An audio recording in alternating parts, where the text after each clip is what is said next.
Eh bien, 13h30, nous allons commencer pile à l'heure pour ne pas vous retarder sur vos autres conférences ou autres visites que vous devez faire. Je vous souhaite la bienvenue à cette conférence de témoignage de Régis, qui va vous témoigner de son expérience dans son entreprise. Alors, le thème de ce témoignage et de cette conférence, je voudrais vous dire deux éléments très importants au démarrage. C'est qu'environ 70% des projets de transformation d'entreprise échouent. Voilà, c'est une statistique internationale. 70% d'échecs en raison d'un manque d'alignement entre le projet de l'entreprise et l'ADN de l'entreprise, ce qu'elle est réellement en profondeur. Deuxième chose, le témoignage aujourd'hui que va nous faire Régis, c'est nous n'allons pas vous parler de stratégie RSE dans une entreprise. Nous allons vous parler de la stratégie d'une entreprise qui, dans sa globalité, va vers une société décarbonée complètement. Ce n'est pas une RSE qui est à part dans l'entreprise, mais c'est la globalité de l'entreprise qui se met dans une trajectoire de société décarbonée alors qu'elle s'inscrit à la base dans un écosystème qui est totalement carboné puisqu'il s'agit de systèmes de chauffage à base de gaz. Et donc le témoignage de Régis va être de vous expliquer comment, de quelle manière il introduit cette stratégie durable vers une société décarbonée à partir de son cœur de métier.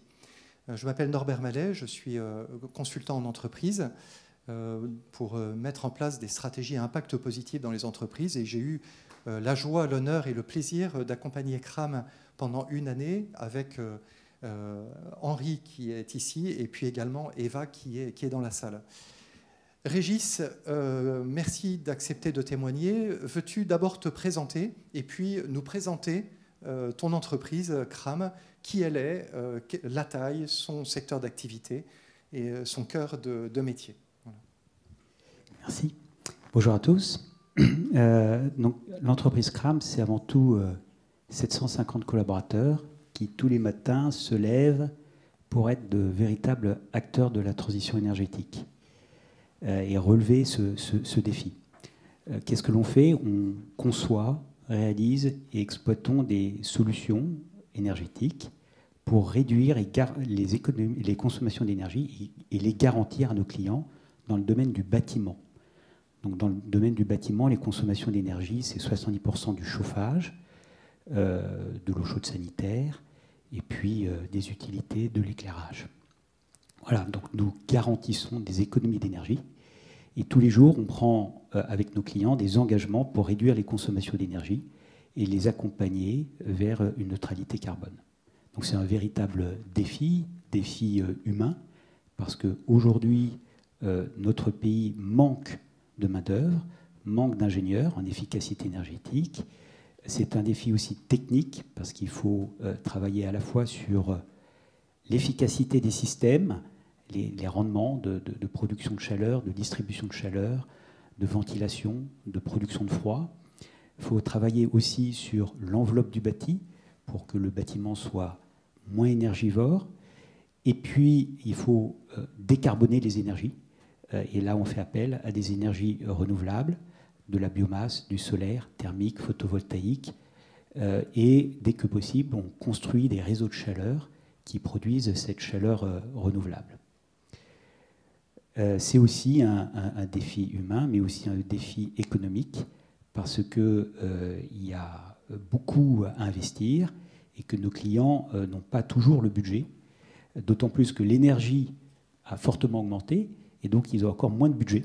Donc on arrive à ce paradoxe, il y aurait encore plus d'urgence à intervenir, d'autant qu'il y a la crise climatique et les obligations réglementaires et notre dépendance aux énergies fossiles qui est extrêmement forte. Et donc il y a urgence, mais c'est très difficile pour nos clients qui sont limités en termes de budget. Donc il y a un défi à la fois économique, humain et technique.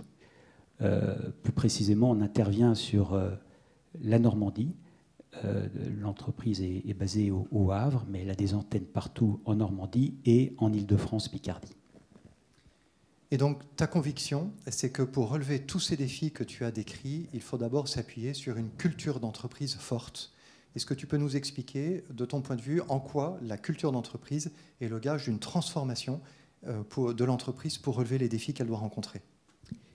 Alors, je ne suis pas un expert en culture et j'interviens en tant que dirigeant, hein, mais je vais le dire avec mes mots et avec mon témoignage de vie de dirigeant.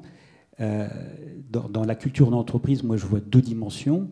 Une dimension métier, liée à ce que nous faisons, donc l'expertise, les connaissances, le savoir-faire, l'état de l'art. Et ça, c'est une culture métier qui est extrêmement importante dans notre profession, parce qu'on a un métier technique, hein, et donc on doit sans cesse entretenir cette culture métier qui est très technique et vraiment très tournée vers les sciences de l'ingénieur. Mais il faut bien admettre que cette culture, elle va sans cesse évoluer, parce que les métiers d'aujourd'hui seront différents demain et encore plus différents après-demain. Vous imaginez que le métier de chauffagiste d'hier, il est différent de celui d'aujourd'hui et encore plus différent demain. Ça va être des compétences qui vont être très très différentes. À côté de cette culture métier, il y a une autre dimension qui est complémentaire. C'est plutôt ce qui est lié à ce que nous sommes, les collaborateurs, qui on est, et comment on vit en entreprise, comment la communauté humaine de l'entreprise vit, quelles sont ses règles de vie, quels sont ses rituels, quelles sont ses valeurs. C'est-à-dire, les valeurs, c'est plus dans le sens, qu'est-ce qui a de la valeur auprès des collaborateurs et sur quoi ils sont attachés, qu'est-ce qui est important pour eux. Et identifier cette deuxième dimension de la culture, c'est-à-dire ce que nous sommes, est extrêmement important parce que si on veut définir une stratégie, il faut intégrer cette culture d'entreprise qui est liée aux collaborateurs et non pas à ce qu'ils font mais à ce qu'ils sont, parce qu'on a besoin de points de repère, on a besoin de murs pour pouvoir s'appuyer et tenir debout. On traverse aussi des crises énergétiques, environnementales, économiques en permanence. Actuellement, sachez qu'en 2020, pendant le Covid, le prix du gaz était à 5 €. Il est monté à plus de 200 € pendant le plus fort de la crise énergétique. Et donc nos clients sont secoués et nous, ça nous secoue aussi indirectement. Donc, dans toutes ces transformations, dans tous ces virages stratégiques, l'entreprise a besoin d'ancrage profond. Elle a besoin d'un rocher sur lequel pouvoir s'appuyer et avoir des invariants, de pouvoir s'appuyer sur des convictions profondes qui sont rassurantes, qui sont constantes dans la vie de l'entreprise. Et concrètement, pour CRAM, quelles sont ces constantes, quels sont ces rochers sur lesquels l'entreprise s'appuie? Alors, on a été accompagné pour ça parce que c'est pas facile, hein. Il y a une approche méthodologique. Ce qu'il faut, c'est identifier des valeurs, les valeurs de l'entreprise, et ça n'a d'intérêt que si elles sont vraies. C'est pas les valeurs qu'on souhaite afficher ou qu'on souhaite avoir. Ouais, ce serait sympa si on était curieux et puis créatif, par exemple, et si on ne l'est pas, ça ne sert à rien de le dire. Et puis, ce n'est pas des valeurs à vocation commerciale ou pour faire bien sur la marque employeur. Il faut que ça soit vrai. Donc ces valeurs-là, par exemple, moi, je ne les affiche pas sur le site Internet parce qu'on n'a pas besoin d'en parler. On a besoin d'en parler au sein de l'entreprise, mais vis-à-vis de l'extérieur, si j'affiche les 3-4 valeurs dont on va parler, vu l'extérieur, sans explication, oui, c'est so what, pourquoi pas. C'est un peu fade, hein, vous voyez. Mais quand c'est vécu de l'intérieur, c'est beaucoup plus fort. Il faut le vivre en intérieur et en vérité. Je fais souvent l'image des vitraux. Quand les vitraux, vus de l'extérieur, c'est moche, c'est gris. Mais vu de l'intérieur, c'est resplendissant et c'est inspirant. Là, les valeurs de l'entreprise, c'est pareil. Quand elles sont vécues de l'intérieur, c'est vraiment hyper boostant, inspirant, et on a envie de les faire grandir, ces valeurs. Donc une des premières valeurs, je vous donne les 4 valeurs pour que vous ayez un peu à voir sur le sujet.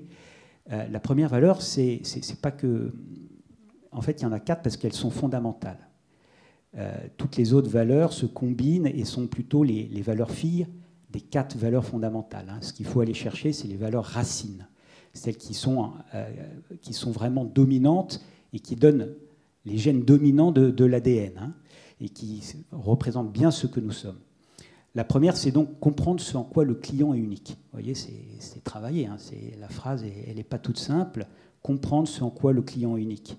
Et derrière tout ça, il y a plein de choses. C'est d'abord de dire que le client est unique.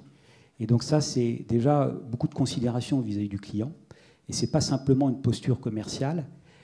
C'est que si on veut vraiment le comprendre, pour lui présenter des solutions réellement adaptées, eh ben, il faut l'écouter, pas de façon polie, mais avec la conviction qu'il va nous apprendre des choses et qu'on va mieux le comprendre. Et pour ça, la clé, c'est le terme est un petit peu fort, mais il faut aimer son client. Dans notre métier, si on n'aime pas les gens, ça ne sert à rien. On est dans un métier de service, on travaille en équipe et il faut aimer les gens. Et donc, le client, il faut l'aimer. Et pour l'aimer, il faut le comprendre. La démarche, c'est de comprendre ce en quoi il est unique. Quelle est son unicité? Puisque ce comportement, cette posture, cette valeur, ça nous permet aussi d'indiquer qu'on a plus une relation humaine avec le client qu'une relation commerciale. Chaque être est unique, individuel. C'est un individu, il a sa personnalité, sa singularité, et on rentre en empathie avec lui pour bien le comprendre et lui apporter des solutions adaptées. Donc c'est une posture aussi d'humilité. On ne peut pas être arrogant. Moi, je suis une ETI. Mes concurrents, c'est tous des majors qui s'appellent Bouygues, Vinci, Dacia, Engie, etc. Et moi, je suis tout petit. Donc la posture de « je sais tout », etc., ça ne marche pas. Donc on est humble, on écoute et on est en empathie avec le client. La deuxième valeur, c'est de faire le job. Alors on ne le dit pas comme ça, c'est honorer nos engagements. Honorer nos engagements dans la durée. Les collaborateurs, et aucun collaborateur apprécie de faire du sale boulot. De se disperser, de courir à droite et à gauche. Les techniciens qui interviennent sur leur terrain, la fierté, c'est de faire du bon boulot. C'est de mettre des installations qui marchent bien. Leur grande fierté, c'est de pouvoir dépanner les clients à n'importe quelle heure. C'est d'honorer nos engagements. Ce n'est pas de gagner un contrat qui va nous rapporter une forte marge. Bien sûr, c'est important. Ce qui honore le technicien, c'est avant tout de bien faire son boulot. Et ça, notre plus grande fierté, c'est quand les clients nous le renvoient en disant « Ok, vous êtes un peu cher, mais au moins vous faites le boulot ». Notre métier, c'est de réduire les consommations d'énergie, c'est de garantir ces économies. Eh bien, moi, je suis fier de dire que tous les ans, non seulement on respecte les cibles des consommations d'énergie que nous avons baissées, mais on surperforme, c'est-à-dire que nos clients consommaient 110 ou 120, on a pris un engagement pour qu'ils consomment 100, et tous les ans, on arrive à tenir entre 8 à 10% de surperformance en plus. Donc on arrive à 90. Et donc tout ça avec des calculs compliqués de réajustement en fonction de la rigueur climatique, etc. Donc ça, c'est la plus grande fierté de l'entreprise, c'est qu'on fait de la perf et qu'on réduit les consommations d'énergie de nos clients, et donc on réduit les émissions de carbone. Et ça nous honore, et c'est notre plus grande fierté, et les collaborateurs y sont très attachés. La troisième valeur, c'est la confiance. Plus précisément, c'est construire une relation de confiance dans la durée. Il n'y a pas une entreprise qui se dira à dimension humaine qui n'accorde pas d'importance à la confiance envers ses collaborateurs. La confiance, c'est d'accorder de l'autonomie à ses collaborateurs, c'est la conséquence.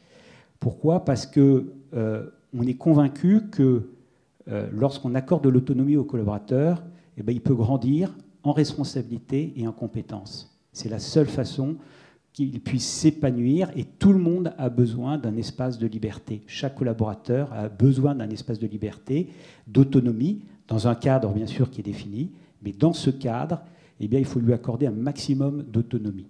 C'est aussi le principe de subsidiarité, c'est-à-dire que l'on confie les responsabilités au plus proche du terrain, dès que possible. c'est autant de liberté que possible, autant de règles que nécessaire. Un principe fondateur de l'entreprise, c'est d'accorder cette autonomie dès que possible aux collaborateurs. Et puis, la quatrième valeur, c'est de travailler pour la communauté qui est l'entreprise. C'est d'œuvrer pour le bien commun de l'entreprise. Donc l'entreprise, c'est une communauté humaine, c'est un collectif. Et donc il faut que chacun comprenne qu'on rentre en coopération avec les autres collaborateurs, qu'on est là pour rendre service à l'autre collaborateur. Et ça, c'est pas toujours évident, hein, parce qu'on on recherche aussi notre bien propre. Donc il faut sans cesse donner la priorité au bien commun, en faisant le pari que finalement, quand je travaille sur le bien commun, il me revient un bien encore plus grand, propre, parce que c'est le pari du bien commun. Contrairement à l'intérêt général, c'est l'alignement de tous ceux qui ont le même intérêt, et donc c'est une photo. Le bien commun, c'est beaucoup plus puissant, c'est une utopie, on n'y arrive jamais, mais c'est une quête. C'est je cherche le bien du groupe et de chacun de ces individus. Et ça, il faut savoir que c'est une quête, un mouvement, une dynamique à entretenir, et c'est un idéal à aller chercher. Ça veut dire qu'il faut à la fois chercher le bien du groupe et le bien des individus. Alors, une fois, j'avais entendu sur un podcast qu'il faut allier à la fois le collectif et l'individu, donc il faut allier le je et le nous. Alors ça fait le petit jeu de mots, l'articulation je-nous, voilà, bon. Mais c'est sympa, c'est de dire quand une entreprise a des bons genoux, elle est agile et puis elle court vite, quoi. Voilà nos 4 valeurs. Alors un mot de commentaire par rapport à ce que tu viens de dire. Tu as parlé de la culture comme étant de l'ADN. Quand on y réfléchit bien, et je suis sûr que vous êtes encore plus spécialiste que moi sur la question, certainement, l'ADN, c'est prioritairement une information. C'est une information qui organise le corps, et en particulier le corps humain. Et cette information, elle survit au renouvellement, tous les 7 ans, de l'intégralité des cellules de notre corps. Nous sommes la même personne, nous sommes organisés avec le même ADN, et même si on voit des traces de vieillissement progressif au fur et à mesure de nos vies, n'empêche que c'est le même ADN qui organise le corps et c'est la même personne. Et c'est pareil pour une entreprise, en fait. La culture, c'est son ADN, une information fondatrice, fondamentale, qui perdure au renouvellement de ses membres et qui perdure aux accidents et aux vicissitudes. Et c'est là où on voit la différence dans les projets d'entreprise, par exemple sur les thématiques RSE. C'est pour ça que je vous ai un peu provoqué au démarrage en disant qu'ici on n'allait pas parler de stratégie RSE, mais de stratégie d'entreprise. C'est qu'on voit très bien qu'il y a dans des entreprises des thématiques RSE qui sont portées par quelques personnes, mais qui ne viennent pas irriguer l'ADN profond de l'entreprise. Vous voyez ?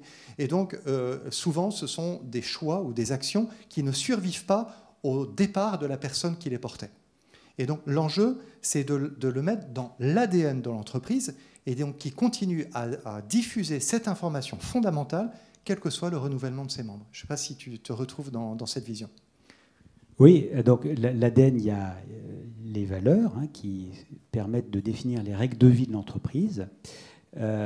Et donc ça oblige à mettre en place des organisations qui permettent aussi de faire vivre ces valeurs. Donc ça dépend du dirigeant, du comité de direction, mais il y a aussi des structures qui fonctionnent bien, puis il y a des structures qui fonctionnent moins bien.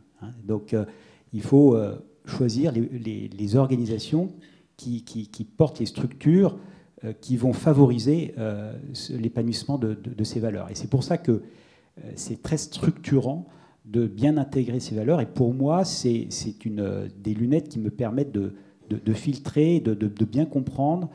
À chaque fois que je dois prendre des décisions importantes, je ressasse, je relis ces valeurs pour me dire est-ce qu'on respecte bien l'ADN de l'entreprise. Il faut quand même compléter la culture de l'entreprise par la mission. Alors, je sais qu'il y a raison d'être, mission, vocation, etc. Pour moi, je mets tout ça dans le même sac, mais les spécialistes doivent faire des différences. Nous, on appelait ça la vocation. En fait, là, ce que je vous parlais des valeurs de l'entreprise, mais ça reste à l'intérieur de l'entreprise. Et une entreprise, elle a une vocation. Et cette vocation, elle doit être tournée vers l'extérieur. Sinon, nos valeurs, elles favorisent un entre-soi, et la communauté se transforme en une vie communautariste, si vous voulez. Donc, si l'entreprise n'est pas au service d'une cause qui est plus grande que l'entreprise, on va tourner en rond. Ça va être consanguin, on va s'épuiser, on va pas être nourri. Donc, il faut vraiment définir la vocation qui va donner tout le sens de l'entreprise et qui va nourrir les collaborateurs. Et cette vocation, elle doit être au service d'une cause qui est à l'extérieur de l'entreprise. Oui, c'est important, on crée la richesse, on paye on adresse des salaires pour les collaborateurs, on fait vivre des familles, etc. Mais ça ne s'auto-justifie pas. Une entreprise ne s'auto-justifie pas. Elle doit être tournée et contribuer au bien de ses clients, mais plus de ses clients, au bien du monde. Et dans la part du monde où l'entreprise intervient. Donc, nous, c'est modeste, mais voilà, on agit et on fait de notre mieux. Donc, on contribue et cette vocation, donc, elle doit être tournée vers le bien, elle doit être contributive. Pour se poser la question, est-ce qu'on est tourné vers le bien ? Pour le crash test, c'est de se dire, si l'entreprise n'existait pas, est-ce que le monde irait mieux ou pas ? Voilà, c'est une question qu'il faut se poser en âme et conscience, parce que moi, je travaille à 200% pour ma boîte, pour la vocation de l'entreprise, et un jour ou l'autre, je fermerai les yeux et j'aimerais bien savoir si ce que j'ai fait est tourné vers quelque chose de bon. Voilà. Et on a tous intérêt à se poser la question, avant que ça soit trop tard. Donc, posons-nous vraiment la question, parce que ce qui restera après notre passage, c'est l'amour qu'on aura donné dans l'entreprise et envers nos clients. C'est tout le bien qu'on aura apporté dans le monde. C'est ça qui restera. Donc, on a vraiment intérêt à se poser la question, est-ce que l'entreprise sert une cause qui est bonne, vraie et utile ? Donc ça, bonne, vraie, utile, je crois que c'est Socrate ou Platon, je ne sais pas, l'un des deux. C'est à chaque fois que vous parlez, posez-vous la question, est-ce que c'est bon, vrai, utile ? Bon, moi, je l'ai repris pour la vocation, est-ce que c'est bon, vrai et utile ? Et notre vocation, donc on s'est posé la question auprès des collaborateurs, c'est quoi la vocation de l'entreprise ? Parce que j'ai oublié de vous dire, les valeurs, ça a été un exercice collectif. Ça n'a pas été tiré du dirigeant de l'entreprise. C'était un travail collectif. On a interrogé tous les collaborateurs sur les valeurs, et puis par petits groupes, et puis après on a consolidé et on a identifié ces 4 valeurs. Pour la vocation, on a fait la même chose. Et donc il y a 3 mots qui sont apparus. Performance, on apporte de la performance à nos clients. Performance énergétique, bien entendu. On travaille dans la durée, on n'est pas sur le court terme. Alors on dira, ouais, c'est du développement durable. Non, on s'est exprimé avec le mot durée. Donc c'est important de respecter le vocabulaire des collaborateurs. Et puis, on apporte de la technicité, on apporte de l'expertise technique. Donc on a mis tout ça, on a checké, et puis on est sorti de notre vocation, qui est d'apporter de la performance dans la durée en relevant les défis techniques. Et le défi, c'est hyper important, parce que si on veut retrouver un peu d'espérance, il faut vraiment qu'on ait un rêve. Aujourd'hui, là je me suis baladé à Paris, tous les arbres sont marrons, au mois de septembre. Moi ça me fait flipper, franchement. On court droit dans la catastrophe. Donc pour mes enfants, mes petits-enfants, j'en ai pas encore, mais j'espère que ça viendra, c'est inquiétant, c'est angoissant. Et donc pour reprendre l'espérance, retrouver la confiance, il n'y a pas une autre solution que d'avoir un rêve et de se projeter. Il faut qu'on ait des utopies. On est dans une société beaucoup trop matérialiste et individualiste et on n'a plus de rêve. On est auto-centré et on n'observe que les réalités du monde. En fait, on est en train de gérer les difficultés et les angoisses d'aujourd'hui. Nous, notre devoir, c'est d'entreprendre nos rêves. On est là pour entreprendre et lancer des défis. Il faut que ça nous dépasse. Et même si on se dit que c'est impossible, il faut que ces défis soient annonciateurs d'un monde à construire. Et donc ça libère les énergies. Et moi, j'ai plus d'espoir, mais j'ai plein d'espérance vers ce défi qui me mobilise, alors même que je sais que là, aujourd'hui, l'équation économique, l'équation technique n'est pas possible. Mais ce n'est pas grave, on avance. Voilà. Et donc, il faut une vocation qui soit vraiment orientée vers le bien, et a fortiori aujourd'hui, qui annonce une véritable ambition, une audace qui nous permet de nous animer et de nous mettre en mouvement. Et donc, pour durer, ça implique de prévoir une société sans carbone, puisque de toute façon, comme tu me le disais en préparation de cet événement, si CRAM ne fait rien, dans 20 ans, il n'existe plus, parce que de toute façon, il n'y aura plus de gaz, il n'y aura plus de pétrole, voilà, donc il faut préparer ça. Et donc, comment tu accompagnes ton entreprise ou tu prépares ton entreprise à continuer dans la durée pour préparer ce monde qui vient, tout en gardant une performance énergétique et en s'abstrayant de ce monde qui fait que les arbres deviennent marrons en mois de septembre, quoi. Voilà. Alors, en fait, on a lancé la réflexion avant le Covid, avant la crise énergétique, etc. Et donc, une fois qu'on a bien identifié les ancrages culturels de l'entreprise, pour dire ça, c'est constant. Qu'est-ce qui est constant? C'est nos valeurs et notre vocation. Eh bien, à partir de là, on a dit comment va évoluer le monde dans 10 à 20 ans. Donc, on a écrit toutes les mutations majeures. Les mutations majeures, c'est les mutations qui ont un fort impact dans l'entreprise et avec une très forte probabilité. Donc on en a identifié une quinzaine, puis après on a resserré le champ et on a identifié 5 mutations majeures, dont la première est de dire que inexorablement, à un moment ou un autre, il n'y aura plus d'énergie fossile en stock, et ça c'est une réalité. L'Europe n'aura plus de gaz dans 20 ans. Donc on sera complètement dépendant des Russes, de l'Algérie, des États-Unis. Et ce gaz est souvent maintenant, à part la Russie, du gaz liquéfié, et donc il ira au plus offrant. Donc notre dépendance énergétique va être extrêmement forte, extrêmement forte. Donc il n'y aura plus de gaz d'un point de vue géologique, c'est dans 20 à 30 ans. Mais avant cela, il y a la crise climatique, et donc il y aura obligatoirement une transition énergétique radicale qui fait qu'il n'y aura plus de gaz ou on ne pourra plus utiliser de gaz.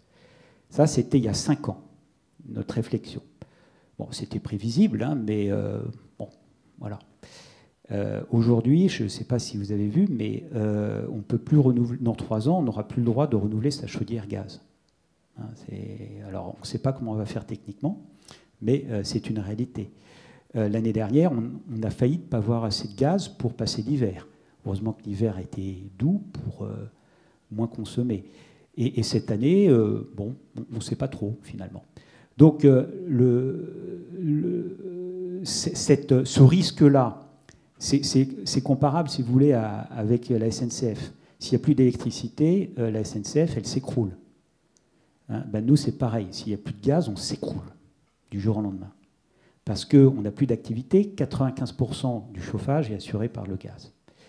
Donc, on a dit, Banco, on va accompagner ce mouvement, et comme on a une super expertise et qu'on aime les défis, eh bien, on va accompagner de façon radicale tous nos clients vers la transition énergétique. On va les accompagner vers la neutralité carbone.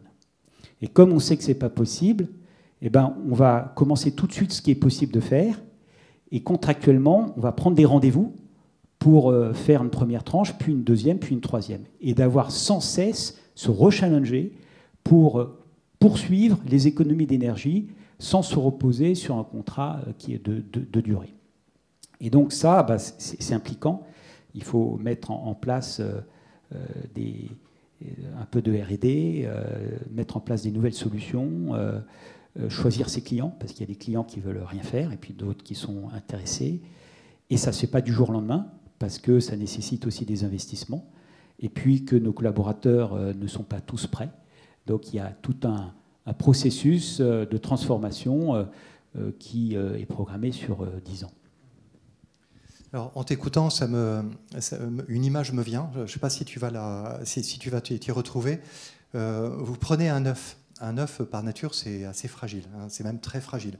Vous avez beau mettre plein de boîtes et plein de cellophane autour, etc. Tôt ou tard, l'œuf, il va se casser. Voyez, et là, vous avez deux possibilités. Ou bien le choc vient de l'extérieur d'une manière subie, et dans ce cas-là, l'œuf tombe à terre. Enfin, vous pouvez en faire une omelette, mais après, c'est fini. Ou alors le choc vient de l'intérieur et là, il y a un poussin qui arrive. Et en fait, l'enjeu de la transformation des entreprises à partir de la culture, c'est de voir le choc qui vient de l'intérieur pour briser la coquille et faire advenir un monde nouveau, en fait, une nouvelle société à partir du même ADN. Et en t'écoutant, c'est ça, c'est l'impression que tu donnes. C'est oui, il y a des chocs à venir, des chocs majeurs qui, s'ils sont subis de l'extérieur, il n'y aura plus de crame, la coquille va s'effondrer. Donc le parti pris que tu dis, le choc va arriver, il faut que ça vienne de nous, et venant de nous, on va devenir un beau poussin. Belle métaphore. Est-ce que tu pourrais nous parler du parcours concret? Parce que là, tu nous as présenté la vision un peu macro à la fois des valeurs internes, de l'ADN, de la mission, de la transformation, de la stratégie de l'entreprise. Comment tu t'y es pris pour faire ce travail? Quel a été le parcours? Et dans ce parcours, qu'est-ce qui a été difficile? Qu'est-ce qui a été compliqué pour réaliser cette vision? Alors, on ne peut pas le faire tout seul. Donc, j'ai été accompagné par un consultant qui est formidable, qui s'appelle Maximilien Brabec, qui est très, très expert dans tout ce qui est innovation, out of the box, et qui nous a aidés méthodologiquement à trouver justement ces valeurs, cette vocation, puis d'autres concepts qui nous ont permis d'avancer. Donc ça a été lancé en 2018. Les valeurs et la vocation, c'est difficile parce que, comme je le disais, on a toujours tendance on a des biais. Soit c'est les valeurs qu'on veut avoir, mais qu'on n'a pas. Bon, donc là, on triche. Soit c'est les valeurs que l'on veut vendre. Là aussi, on triche. Soit c'est des valeurs trop récentes et qui n'incarnent pas l'histoire de l'entreprise. Donc en fait, il faut aller au plus profond de l'entreprise et qu'est-ce qui a été continu, intemporel, qu'est-ce qui a tout le temps été comme cela. Donc ça, c'est un exercice qui est pas facile et pareil pour la vocation. Donc c'est pas facile et on a mis du temps et puis ça a été de façon plus itérative. Après, une fois qu'on a défini ce socle, comme je l'expliquais, on a travaillé sur les mutations majeures et la stratégie est venue très très rapidement en identifiant ce qu'on appelait le méchant problème stratégique, c'est-à-dire qu'est-ce qui nous bloque, qu'est-ce qui fait qu'aujourd'hui c'est difficile. Donc là aussi, aller chercher le méchant problème stratégique, c'est difficile. C'est-à-dire que quand on relie la stratégie, il faut voir si on résout bien le méchant problème stratégique qu'on a identifié préalablement. Après, le projet, il est enthousiasmant, mais il peut faire peur auprès de certains collaborateurs. Là, actuellement, c'est curieux, mais j'ai des techniciens chauffagistes, donc la culture métier, cette fois-ci. Bon, ils savent régler, c'est les champions de la chaudière à condensation, ils savent bien la régler, etc. Super performance. Ils paniquent. Et mon métier de demain, moi, vous allez mettre des pompes à chaleur partout, donc j'ai plus de boulot. C'est la panique. Donc il y a toute une conversion à envisager, tout un accompagnement. On a beaucoup de monteurs soudeurs aussi qui paniquent parce que maintenant on fait beaucoup de sertissage. C'est des nouvelles technos où on n'a plus besoin de faire de soudure. Là aussi, il y a un accompagnement qui est nécessaire. Et puis, quand on dit on va avoir une vision globale du bâtiment, de l'enveloppe du bâti, mais ce n'est pas notre métier. On ne va pas poser du double vitrage ou de l'isolation par l'extérieur. Donc, il faut expliquer. Donc, il y a beaucoup de pédagogie et sans cesse revenir au sens, à la vocation, et montrer que cette vocation et la stratégie que l'on emploie, elle vient bien répondre à des mutations majeures qui se présentent inexorablement. Et pour terminer, est-ce que tu aurais un conseil à donner s'il y a un dirigeant dans la salle s'il veut faire ce chemin. Est-ce que tu aurais un conseil en tant que PDG à un PDG pour lui dire voilà comment il faudrait t'y prendre? Ce qui est important, c'est d'écrire les ancrages dont je vous ai parlé, parce que la culture, curieusement, c'est ce qui est naturel finalement, et donc on a peut-être tendance à dire non, on a toujours fait comme ça, on n'a pas besoin de l'écrire. Hein. On sait par où il faut rentrer dans l'entreprise, c'est pas écrit, donc pourquoi Maintenant, il faut l'écrire, il faut le formuler. Ça a une vertu, c'est que on le met dans le marbre, hein, on le solidifie, on y capitalise. Et puis, en fait, on n'est jamais parfait sur ces valeurs. Et il peut y avoir des dérives. Donc, le fait de les écrire nous oblige à les relire. Et ce qu'on a envie, c'est de les amplifier.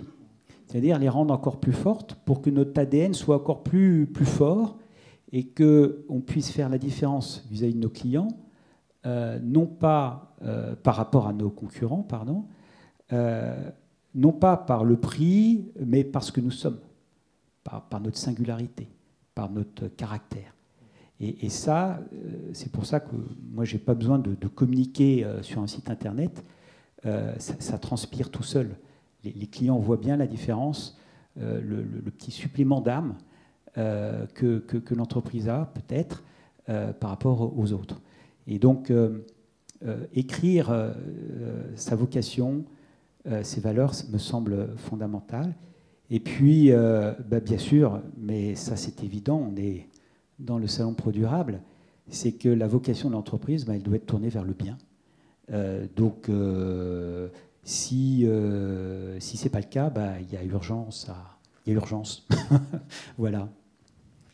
Avant de vous donner le micro, si vous avez des questions à poser, je voudrais prendre 3 minutes pour vous présenter un slide qui va reprendre beaucoup d'éléments de ce que tu as dit et pour voir comment finalement aligner l'entreprise en vue d'une stratégie, un impact qui soit véritablement durable. En fait, qu'est-ce qu'on aligne, qu'est-ce qu'on doit aligner dans l'entreprise, qu'est-ce qui doit être mis en cohérence pour être sûr que ça soit vraiment de l'ADN de l'entreprise et pas simplement quelque chose de parallèle.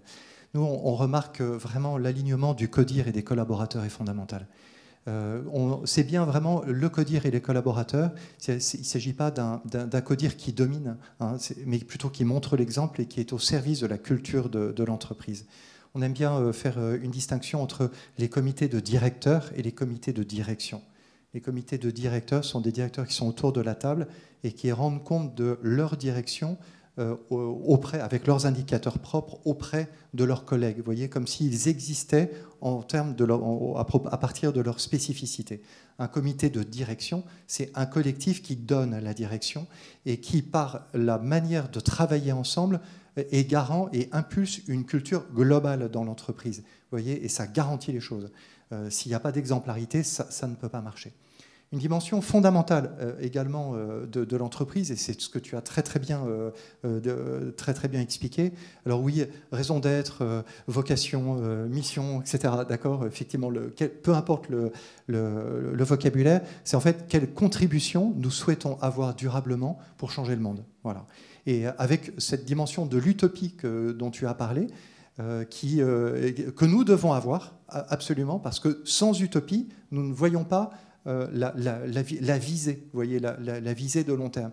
Et finalement, c'est ça ce qui permet de donner du sens à la globalité de l'entreprise. On aime bien parler du processus régalien ou du méta-processus ou de du schéma directeur global de l'entreprise, c'est-à-dire la manière dont l'entreprise est complètement organisée en termes de coopération et de contribution de chaque direction pour incarner durablement la raison d'être. Voyez, parce que souvent, les entreprises sont morcelées. Vous avez la direction commerciale qui a ses indicateurs, la direction opérationnelle qui a ses indicateurs, là, les ressources humaines, pareil. En fait, l'enjeu, c'est de voir le processus global, voyez, qui est réunifié. Et quand on l'avait travaillé, on avait parlé de la vie du contrat depuis l'avant-vente jusqu'au rapport d'exploitation envoyé au client, qui permet de voir l'efficacité énergétique, le gain d'efficacité qu'on a pu avoir. Et c'est ça la colonne vertébrale, vraiment dynamique, qui doit être revue en boucle, itérative, permanente avec la vocation de l'entreprise pour être sûr, est-ce qu'on est bien aligné ou pas. Et c'est ça qui déterminent l'organisation. Vous voyez, souvent, on se dit, voilà, on met une organisation un peu en silo et puis on va voir comment faire pour travailler ensemble.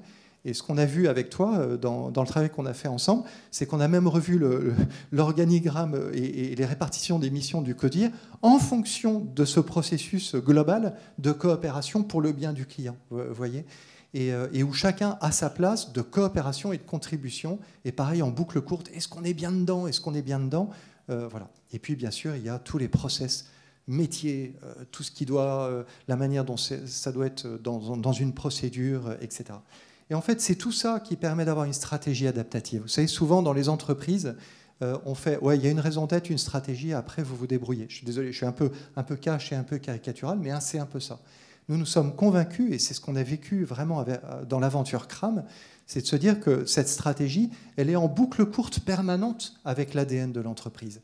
Ça, vous voyez, quelquefois, il y a des stratégies qui sont élaborées par un patron seul ou par un codir seul, alors qu'en fait, c'est en boucle courte permanente le lien entre ADN interne, ADN externe, entre la mission interne, la mission externe, et de voir le chemin progressivement qui se construit. Est-ce que tu te retrouves bien dans cette vision? Oui, en fait, on a une vision stratégique, mais il n'y a plus de plan stratégique maintenant. Parce que ce qui est vrai aujourd'hui n'est plus du tout vrai le lendemain. Le monde bouge tellement vite qu'on ne peut pas avoir un plan stratégique. Donc en fait, il faut avoir la vision stratégique, ça c'est le point fixe. Et puis, comme tu le disais, être sans cesse en rétroaction pour définir le chemin qui nous rapproche de cette vision stratégique. Mais ne nous leurrons pas. Je vais vous donner un exemple. Tout le monde parle de pompe à chaleur pour remplacer les chaudières gaz. Bon, ben, ça ne marche pas. Les pompes à chaleur, ça marche très bien, mais on n'a pas le débit d'électricité. Ça coûte une fortune. Et si c'est des pompes à chaleur RO, ben, en ville, ça va faire un boucan du tonnerre et tout l'immeuble va trembler. Donc, pour les maisons individuelles, très bien, mais dans le collectif, ça ne marche pas. Donc, on a étudié ce sujet. C'est un marché de niche aujourd'hui, mais très difficile à déployer massivement. Donc, OK, première étape, donc on va envisager d'autres étapes pour aller chercher d'autres solutions, parce que pour le moment, dans le collectif, dans le logement collectif, pour les grands bâtiments tertiaires énergivores qui ont été construits dans les années 60-70, no way, hein, ça ne marche pas. Donc c'est des exemples pour vous dire que c'est une véritable aventure. Le point fixe, c'est la vision stratégique. Le chemin, bah, il va être tortueux. Avez-vous des questions?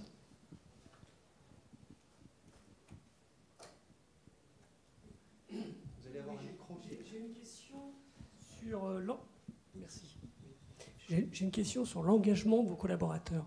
Est-ce que vous avez, dans ce processus qui date maintenant de plusieurs années, remarqué un engagement plus fort de vos collaborateurs avec cette nouvelle stratégie, cette nouvelle vision, ces nouvelles valeurs? Voilà. Est-ce qu'il y a une dynamique sur l'engagement que vous avez pu noter et vos collaborateurs sont encore plus fiers de faire partie de votre société, sont encore plus engagés vers la performance? Voilà. Est-ce que vous avez remarqué ce changement? Alors, pour les anciennes générations, pas spécialement, parce qu'ils étaient déjà extrêmement engagés et que c'est la technique leur moteur. À mon grand désespoir, pour la vocation, moi je voulais mettre du vert, quoi, hein, la transition énergétique, etc. Non, on s'en fout, ça. C'est apporter de la performance dans la durée. Ouais, mais développement durable. Non, nous, ce qui nous fait kiffer, c'est de la performance dans la durée et c'est très utile pour les clients. Donc il ne fallait pas trahir ce qui était intangible et intemporel pendant toute la vie de l'entreprise, c'est la performance technique. Mais cette vocation qui est très science de l'ingénieur, très technique, elle est au service d'une stratégie aujourd'hui qui est la décarbonation. Donc, très bien, on a un marché qui est immense, Mais le cœur de la vocation, lui, n'a pas changé. Donc pour les anciens, il n'y a pas eu de mobilisation plus forte. D'abord, ils étaient très très engagés, et il le reste encore, et même un peu trop à certains moments. Ce qui est important, c'est pour les nouvelles générations. Là, ça leur parle. Quand on parle de la stratégie et qu'on dit qu'elle est portée par notre vocation, la stratégie, une stratégie de décarbonation, oui, ça leur parle et ça les mobilise. Et donc, ça permet de recruter des nouveaux profils qu'on n'aurait pas pu obtenir auparavant. D'accord. Donc, vous avez finalement, dans la gestion du changement, en fonction de l'ancienneté du collaborateur, une approche différente dans le management, potentiellement ou pas. Est-ce que vos managers intermédiaires, dans la manière dont ils gèrent leurs collaborateurs, travaillent différemment avec les nouvelles générations versus les anciennes? Oui, mais pour de multiples raisons. Donc, je ne vais pas vous faire le coup des générations X, Y, Z. Donc, ce n'est pas du tout les mêmes... Et vous arrivez à embarquer tout le monde, c'est ça le... Alors, oui, tout le monde est très impliqué, très motivé. Il n'y a pas de scission dans l'entreprise entre les anciens et les... Non. Parce que, en fait, ce qui nous rassemble, c'est la vocation. Okay. Voilà, et là, elle est bien partagée. Très bien, merci.